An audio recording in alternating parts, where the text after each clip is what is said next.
পশ্চিমের আকাশ যেখানে প্রতিদিনই অস্ত যায় সূর্য, তবে ৩১শে ডিসেম্বর শেষ বিকেলটি ছিল ভিন্ন। এই সূর্যাস্তের মধ্য দিয়ে ক্যালেন্ডারের পাতা থেকে খসে গেল একটি বছর, আর তাই বছরের শেষ সূর্যাস্ত দেখতে সৈকতে ভিড় করেছিলেন লাখো পর্যটক। ২০২৫-এর সূর্যাস্তের মাঝেই যেন পাওয়া যাবে ২০২৬-এর নতুন সূর্যোদয়। আর এই নতুন বছর হবে দুর্নীতিমুক্ত আর সম্প্রীতির বাংলাদেশ, প্রত্যাশা তাদের। আর এই যে বছরের শেষ সূর্য আমরা দেখতে আসছি, এই সূর্য তো অতুলনীয়, মানে বলার বাহিরে আর কি।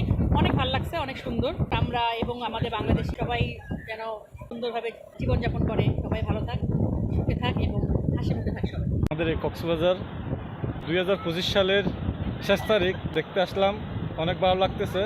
আশা করি সামনের বছরও সুন্দর কাটবে, সবাই যেন আমরা ভালো থাকি, এটাই প্রত্যাশা। ইংরেজি বর্ষবিদায় আর নববর্ষ বরণে পর্যটকদের সেবায় নিরবচ্ছিন্নভাবে কাজ করে যাচ্ছে জেলা প্রশাসন, ট্যুরিস্ট পুলিশ সহ সকল আইনশৃঙ্খলা বাহিনী।